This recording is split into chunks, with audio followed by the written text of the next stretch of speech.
Hello everyone, welcome again to our YouTube channel. आज मैं आपके साथ इस वीडियो के माध्यम से 972 असिस्टेंट प्रोफेसर या कह सकते हैं लेक्चरर पोस्ट के लिए वैकेंसीज आई है, उसे शेयर करने जा रहा हूं।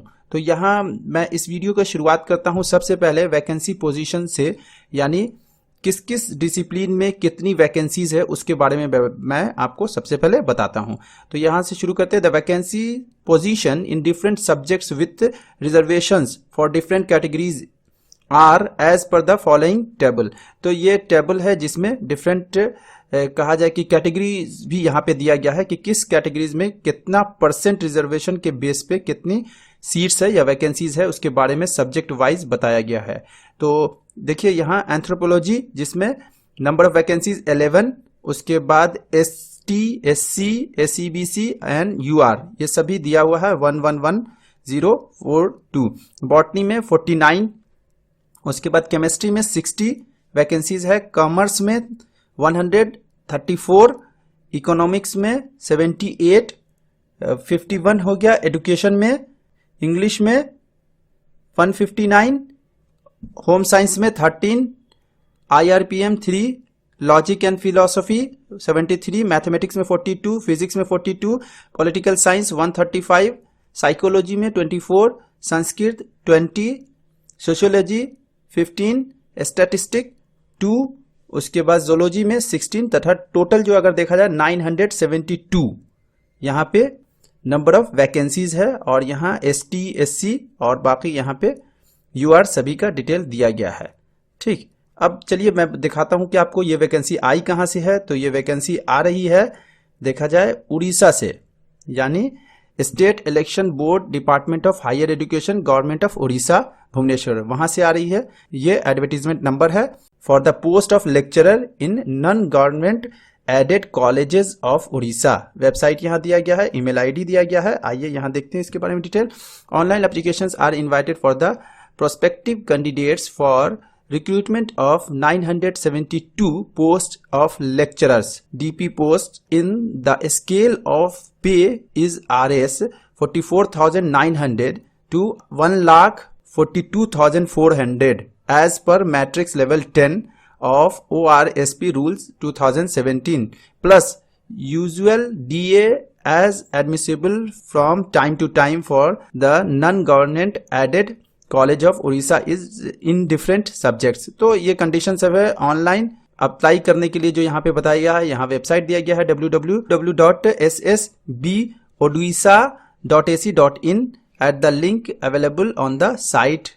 No other means mode of submission of applications will be accepted. तो कोई और मोड से एक्सेप्ट नहीं किया जाएगा। The schedule of the online application is as follows. तो यहाँ डिटेल दिया गया है। तो यहाँ पे स्केल आप देख लें, बहुत अच्छा पे स्केल है। अब हम आपको बताते हैं इंपॉर्टेंट डेट्स के बारे में। तो open date for online application 22/3/2021 यानी 22 मार्च 2021, यानी कल से ही जो है ओपन हो चुका है ऑनलाइन एप्लीकेशन मतलब भरने का, यानी अप्लाई करने का। लास्ट क्लोजिंग या डेट जो है वो टाइम के साथ में यहाँ पे दिया गया है, वो है 21/4/2021 यानी 21 अप्रैल 2021 को मिडनाइट तक है।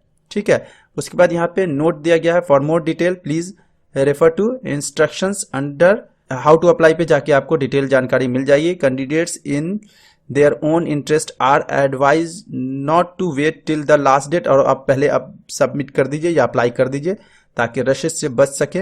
उसके बाद यहाँ वैकेंसीज मैंने बता दी है। और अब बात करते हैं यहाँ पे, ये है रिजर्वेशन की बात है। यहाँ पे यहाँ देखा जाए the candidates belonging to PWD ex serviceman sports person when selected as per reservation provided for them 431% respectively. ये रिजर्वेशन का है, बाकी भी यहाँ पे कंडीशन है। मैं इसे स्लो बढ़ाता हूँ, आप इसे पढ़ लेंगे स्क्रीनशॉट लेके भी। फिर यहाँ भी देखें, ये भी कंडीशन है कुछ। और यहाँ देखिए सब्जेक्ट है, उसके बाद यहाँ उसकी कैटेगरी है, किस किस लेवल तक जो है कहा जाए डिसेबिलिटी है, उसके बारे में डिटेल जानकारी है।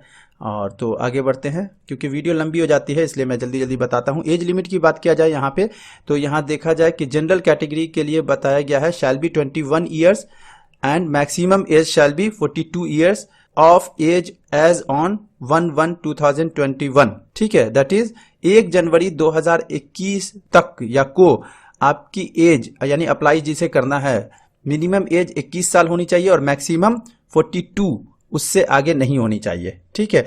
अपर एज लिमिट में जिनको रिलैक्सेशन मिलेगा 5 इयर्स का, उसमें candidates belonging to the categories of scheduled caste, scheduled tribe, socially and educationally backward classes SEBC, women, ex-serviceman, similar, the upper age limit is relaxable by 10 years, यहाँ देखा जाए 10 साल, और तो इस प्रकार देखा जाए तो 40 और 10 50 यानी 52 साल का रिलैक्सेशन हो जाएगा।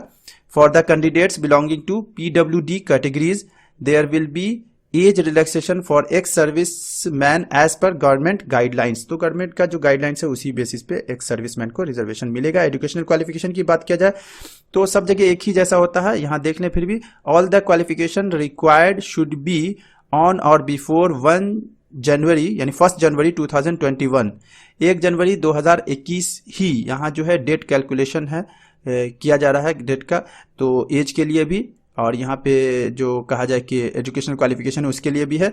तो जो जनरल होता है मास्टर डिग्री आपको 55% के साथ क्लियर किए हुए होना चाहिए, और जहाँ ग्रेड सिस्टम होता है उसमें ग्रेड वाली बात आती है कि उसके इक्विवेलेंट होना चाहिए। और बाकी यहाँ रिलैक्सेशन जो है वो किनके लिए है, जिनका रिजर्वेशन है उनको कहा जाए कि 50% भी अगर मार्क्स है पीजी में तो वो भी अप्लाई कर सकते हैं। प्रोसीजर ऑफ सिलेक्शन, तो सिलेक्शन का क्या प्रोसीजर है यानी क्या तरीका है, देखिए उसके बारे में बात करते हैं। The selection shall be on the basis of test यानी रिटन टेस्ट होगा, career and viva voce test यानी कि इसके बाद इंटरव्यू एक तरह से कहा जाए, जो आपका होगा रिटन टेस्ट होगा, इंटरव्यू होगा, उसके बेसिस पे होगा। उसके बाद यहाँ बताया गया कि किस तरह से डिस्ट्रीब्यूशन होगा वो देख लीजिए आप, यहाँ पे दिया हुआ है career assessment total weightage in marks 25, तो मैक्सिमम 25, ठीक है, PhD में 25 है, MPhil और नेट 10 पॉइंट कहा जाए। उसके बाद the selection shall be made in the following manner, career की बात किया जाए उसमें 25 मार्क्स होगा, रिटन जो होगा उसमें 150 यानी 115 मार्क्स होगा, ऑब्जेक्टिव टाइप होगा। उसके बाद वाइवा वॉचे में आपको 25 मार्क्स की बात किया जाए यानी कि एक तरह से कह सकते हैं इंटरव्यू, दोनों बात मैं बोल रहा हूं, उसमें 25 मार्क्स होगा, टो के बेसिस पे सिलेक्शन होगा, ठीक है। उसके बाद यहाँ एग्जाम के पैटर्न की बात किया गया है या एग्जाम के बारे में है। There shall be a written examination in the concern subject as per the syllabus given in the website, तो यहाँ पे बताया जाए कि 150 मार्क्स का आपको क्वेश्चन होगा, लेकिन उसमें क्वेश्चन कितना होगा, टोटल नंबर ऑफ क्वेश्चन जो होगा वो 100 होगा, ठीक है, और मार्क्स जो होगा 150 होगा। और यहाँ बहुत इंपॉर्टेंट चीज है वो देख लीजिए, with provision of negative marking of 0.5 marks for each wrong answer, यानी अगर एक गलत आंसर होगा तो 0.5 मार्क्स जो कहा जाए वो कट जाएगा, यानी यहाँ निगेटिव मार्किंग होगी। ये बहुत इंपॉर्टेंट है, इसे ध्यान रखिए। तो यहाँ पे मैं आपको एक और बात बता दूं कि यहाँ जो इंटरव्यू के लिए बुलाया जाएगा उसका कंडीशन ये होगा कि 3 to 15 टाइम्स कैंडिडेट्स को बुलाया जाएगा, वो नंबर ऑफ वैकेंसीज पे डिपेंड करेगा, ठीक। उसके साथ साथ यहाँ पे ये चीज बताया गया कि इंटरव्यू के लिए उन्हें ही बुलाया जाएगा जिन्होंने रिटन एग्जाम में 40% स्कोर किया हो, ठीक है, वो जनरल वाले के लिए 40% स्कोर किया हो, और जिनका रिजर्वेशन है उन्होंने अगर 30% स्कोर किया होगा रिटन एग्जाम में तो उन्हें इंटरव्यू के लिए बुलाया जाएगा। रिजर्वेशन वाले में ST, SC, SEBC, PWD candidate वगैरह आएंगे। उसके बाद बाकी यहाँ पे कंडीशन है कि अगर इक्वल हो जाता है तो उसका क्या वेटेज दिया जाता है। उसके बाद प्लेस ऑफ एग्जामिनेशन की बात किया जाए तो written examination shall be held at Balasore, Brahmapur, Bhubaneswar, Cuttack and Sambalpur, ठीक है, depending upon the number of candidates for the respective zone, जो भी होगा उस बेसिस पे होगा। अब एप्लीकेशन फी की बात किया जाए, non refundable non adjustable fee of RS 500 rupees 500 only for the candidates coming under unreserved category, यानी कि 500 रुपया लगेगा अनरिजर्व कैटेगरी वाले को, तथा 200 रुपया लगेगा only for the candidates belonging to the scheduled caste, scheduled tribe and PWDs। are to be collected. The amount shall be deposited online at the time of submission of online application. तो online फी submit करना है 500 general वाले के लिए तथा 200 जो है reservation वाले के लिए. For online deposit of fees in the bank current account number यहाँ दिया गया है जिसमें आपको फीस सबमिट करना है ऑनलाइन 353968355756. ठीक है, स्टेट बैंक ऑफ इंडिया का है. IFC कोड भी दिया गया है, यहाँ पे डिटेल है. तो यहाँ पे प्रोसीजर ऑफ एप्लीकेशन की बात किया जाए यानी उसके तरीके की बात किया जाए तो उसके लिए क्या है कि ऑनलाइन फॉर्म भरना है और इंटरव्यू के लिए जो आपको कॉल किया जाएगा तो उस वक्त आपको अपने सारे सर्टिफिकेट्स एंड डॉक्यूमेंट्स को है वेरीफाई कराना होता है. ये सारी कॉमन चीजें हैं. अदर एलिजिबिलिटी कंडीशंस की बात किया जाए, the candidates must be the citizen of India. उसके बाद the candidates should be able to speak, read and write Odia fluently and must have passed at least an examination in Odia language equivalent to the ME school standard conducted by the BSE Odisha. ये चीज थोड़ा conditional हो गया कि candidate को उड़िया लिखने पढ़ने तथा बोलने आना चाहिए और कहा गया कि must have passed at least an examination in Oriya language equivalent to that ME school standard. ठीक है, तो ये कंडीशनल चीजें हो गई है. बाकी भी जो कंडीशंस है उसे आप लोग देख लेंगे क्योंकि कहीं भी अप्लाई करने से पहले एक बार नोटिस को बहुत अच्छे से पढ़ लिया कीजिए और कंडीशन देख लिया कीजिए अप्लाई करने से पहले. तो इसके बाद यहाँ पे अदर कंडीशंस में बताया गया है कि अगर आपके द्वारा दी गई कोई भी जानकारी गलत पाई जाएगी कभी भी तो आपके एप्लीकेशन को कैंसिल कर दिया जाएगा या आप चाहे वो रिटन एग्जाम के समय हो या फिर विवा वोशे के समय यानी इंटरव्यू के समय हो. The date of conduct of written examination will be notified later on in the website. ठीक है, तो ये वेबसाइट इस वेबसाइट पे बाद में आपको रिटन एग्जाम का डेट बता दिया जाएगा. Eligible candidates will be required to download their admit card from website same है वहां से डाउनलोड कर लीजिएगा जब आएगा तो. उसके बाद यहाँ और भी कुछ रूल्स के बारे में बात किया गया है उसको फॉलो करना चाहिए. उसके बाद यहाँ बताया गया है कि candidates short listed for viva voce test are required to submit along with the print out hard copy of online applications, true copies of academic qualification duly attested by the candidate himself, herself or by any gazetted officer or notary public. तो यहाँ कहा गया कि verification के वक्त में आपके पास जो आप अप्लाई किए होंगे उसका यानी कि एप्लीकेशन जो होगा वो उसका हार्ड कॉपी होना चाहिए.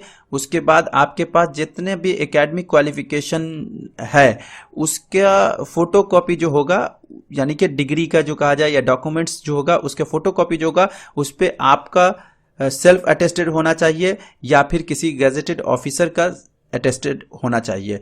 और उसके साथ साथ यहाँ कहा गया है कि आपका कैंडिडेट्स के बारे में कि there full signature on each document यानी कि सारे डॉक्यूमेंट्स पे आपका फुल सिग्नेचर होना चाहिए तथा आपको उस समय में जिस वक्त आपको ज़रूरत होगी वहाँ पे आपको ओरिजिनल डॉक्यूमेंट्स को भी वेरीफाई कराना पड़ेगा. और यहाँ बताया गया है कि hard copy of online application. ठीक है, वो जो एप्लीकेशन अप्लाई करेंगे वो यहाँ पे लिस्ट दिया गया है कि आपको एप्लीकेशन का हार्ड कॉपी, बाकी आपका मैट्रिक से लेके जितनी भी आपके पास डिग्री डॉक्यूमेंट्स है या फिर सारी चीज़ें हैं वो आप वहाँ पे ले जाएंगे. यहाँ लिस्ट दिया गया है, ये आप देख लेंगे.